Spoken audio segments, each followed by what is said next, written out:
Hey everyone, welcome back. This is quiz 4.2, 99 bottles of juice. And so we're going to be printing out a bunch of messages and passing juice around and all this kind of stuff.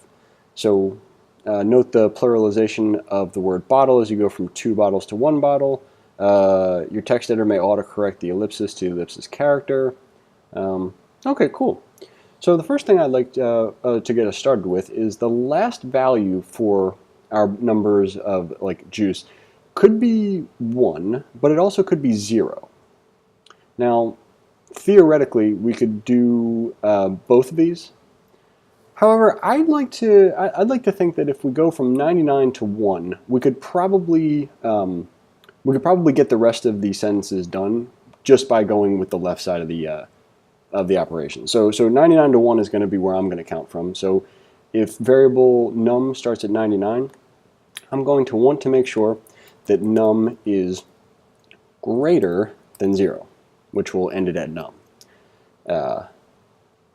Actually, real quick, if you're ever curious how to test that out, we could just console.log num, and if we do a test run, that's going to print out all the numbers, provided that we've done this accurately. No, it's going to break it because we did an infinite loop. Oh well, I guess that's okay. So what I'm hoping is going to happen here is maybe it'll let me quick put this in here. Num is equal to num plus 1 minus 1. No, it's not happening. It doesn't like this. Don't worry if you do an infinite loop. It's really not that big of a deal. If you hit refresh, it'll be like, hey, come on, you wrote an infinite loop. All right, fine, I'll go back to the page. And here we are. So if we come back here, we made the cardinal mistake that one must never make when writing a while loop is don't run your while loop until you make sure that you've done something like this, which is to say, decrement num, increment whatever the variable is, make sure that your while loop will end. Otherwise, nothing will happen. So what we were trying to do was a quick little time-saving thing, which ended up taking a little bit more time, but never hurts to have demonstrations of these kind of things. So awesome. So we've printed out all of the stuff. Cool, cool, cool. So with that in mind, we can go ahead and get started. We'll get rid of our console.log of num, and let's think about what it is that we want to do. The first idea to get down would be, let's make sure that we can actually just write down the first sentence. And once we get that going, the rest of it will be relatively simple. Now, they're telling us that we need to make sure that we go 2 bottles of juice to 1 bottle of juice, back to 1 bottle of juice to 0 bottles of juice.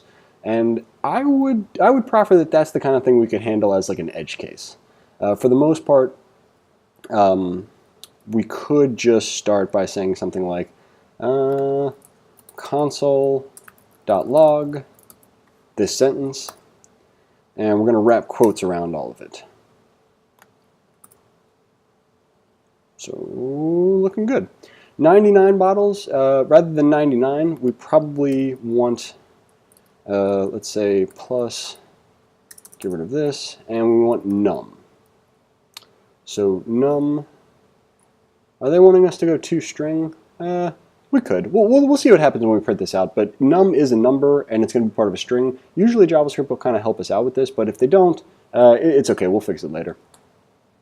Num bottles of juice on the wall, end the quote here, plus, and you might have seen earlier where we were interpolating variables a little bit easier. I just forgot to do that, but we can do it next time.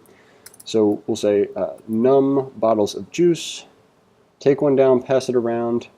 Now, here's where things get a little bit interesting. We might say something like as simple as num minus 1. And that's probably the most straightforward way to do this, so let's go ahead and do that. Let's say approaching this one. So what we're going to do is what we did previously, where we highlight this, quotes. It's going to allow us to put in a variable inside of here. And this is going to be num minus 1. So we took one down, passed it around, and okay, so what I think might be a good idea is let's do another test run. And it's not going to look exactly as it should, but 99 bottles of juice on the wall, 99 bottles of juice, take one down, pass it around, 98 bottles of juice on the wall.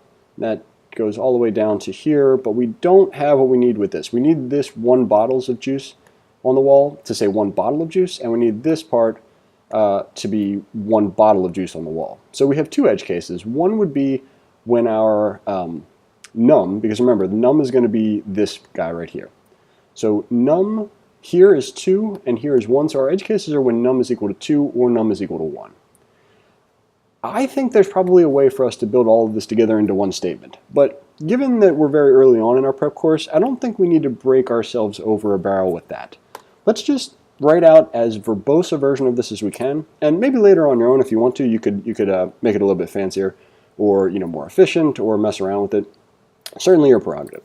So first one, if num is equal to 2, we're going to do something. The next one's going to be if num is equal to 1, do something there. And I would suppose, yeah, let's put these in else if statements so that we don't have anything else coming out. So this will be our else. Here's our not initial condition, but this is what we're going to do. Line 20 is like the regular case. And I just saw that we were missing a semicolon over there, so we'll put that there. Else, and let's copy this whole line, and we're going to paste it in twice. And this is what I mean by verbose, is that this is definitely 3 lines of very repeated code with a couple of small caveats. So you could picture a version of events where we make things a little bit smoother than this. Now again, that's not really our concern here. Here we're mainly going for completion. So if num is equal to 2, let's scroll down, and we see when num is equal to 2, we have 2 bottles of juice on the wall, 2 bottles of juice. Take one down, pass it around. We need to say 1 bottle of juice. So when num is equal to 2, we need this part of the sentence to say bottle rather than bottles. So if we scroll up, when num is equal to 2, we'll go all the way over to where num minus, excuse me, num 1 is the number in question. So we'll say num bottle of juice on the wall, because it's going to say 1 bottle of juice on the wall. When, oh geez, we might have to cut this video, but if you don't mind a little bit of coughing, then we'll probably just leave it. Anyway, if num is equal to 1, num bottle of juice on the wall. And we'll go back down and do what we did last time. 1 bottles of juice on the wall is not going to look appropriate. We want to change that in 2 places. 1 bottles of juice on the wall, 1 bottles of juice is going to become 1 bottle of juice on the wall, 1 bottle of juice. Take one down, pass it around, 0 bottles of juice on the wall, if we were following that to the completion. Still decrementing. Looks like we did most of what they're doing here. And I think this should be an accurate solution. We'll do one quick scroll to the side for anybody who wants to make sure that they're looking at the correct answer. I apologize for the sirens. 1 bottle of juice. Bottles looking good. Let's go ahead and submit our answer. Excellent work. So thanks for watching, guys, and I'll see you in the next video.